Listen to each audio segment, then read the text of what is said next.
बरसात के मौसम में फैलने वाला एक ऐसा मर्ज जो बर वक्त तशखीस ना होने की सूरत में आपकी जान भी ले सकता है। जी हां, बिल्कुल ठीक सुना आपने। मेरी मुराद मलेरिया। मलेरिया ऐसा बुखार है जो बरसात के मौसम में बहुत तेजी से फैलता है। मलेरिया बुखार हमेशा गर्म ममालिकों में देखा गया है। ये एक मच्छर से फैलने वाला मर्ज है। मच्छर में फैलने वाला एक ऐसा जरासीम जिसको प्लाज्मोडियम कहा जाता है, ये ब्लड में सरायत होना शुरू हो जाता है और आहिस्ता आहिस्ता आपके मुख्तलिफ ऑर्गन को डैमेज करता है।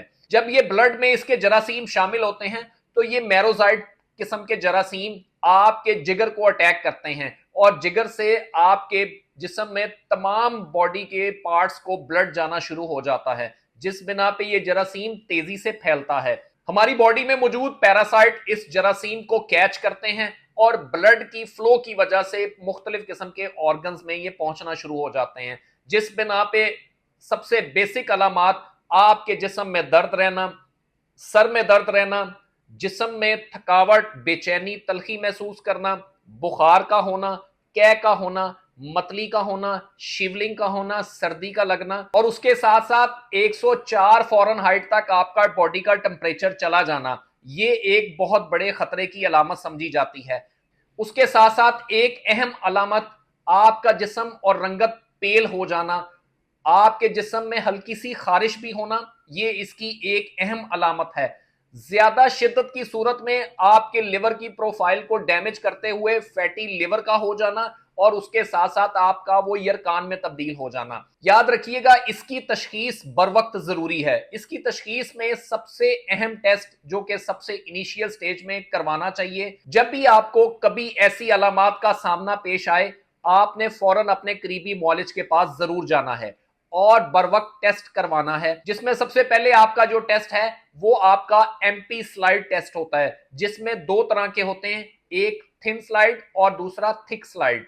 ये टेस्ट की तशखीस की सूरत में आपको अंदाजा हो जाता है कि आप मलेरिया का शिकार हैं या नहीं हैं, ताकि आपकी बर वक्त तशखीस की सूरत में आपको इलाज व मुआवजा हो सके। सबसे पहले याद रखिएगा, मलेरिया के अंदर आपको खून में कमी वाक़या होती है।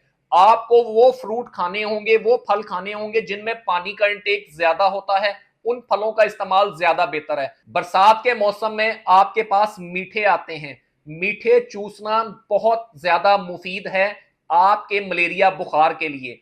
याद रखिएगा, ये मीठे आपकी गिजा भी है और दवा भी है। सबसे पहले नंबर पर मैं जो कावा आपको बताऊंगा, ये इंतहाई किस्म का मुफीद है और इंशाल्लाह आपको दिनों में इससे फायदा होगा। मेरी इस रेमेडी को आपने अच्छे तरीके से गौर से सुनना है। इसमें सबसे पहले करना यह है, 2 कप पानी आपने पैन के अंदर डालना है। 3 से 4 साबुत लीमू, छिलका समेत साबुत लीमू आपने इस पैन में डाल देने हैं। आधी चाय की पत्ती आपने इसमें शामिल कर देनी है।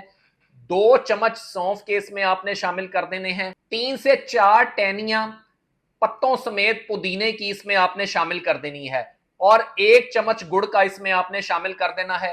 इसको अच्छे तरीके से पकाना है। इसको इस कदर पकाना है कि ये 2 कप से 1 कप रह जाए। जब ये 1 कप रह जाए, इस कप को दिन में 3 मरतबा पीना है, 3 मरतबा इस्तेमाल करना है, सुबह, दोपहर, शाम को। 4 दिन तक ये मुसलसल आपने कावे का इस्तेमाल करना है।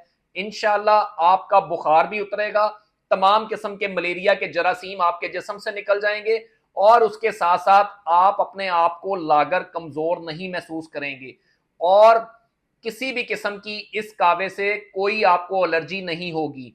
दुआ में याद रखिएगा, मेरे चैनल को सब्सक्राइब करें, ज्यादा से ज्यादा शेयर करें, बेल आइकन को प्रेस करें। मैं आपका अपना हकीम मोहम्मद उस्मान चिश्ती। अस्सलाम वालेकुम।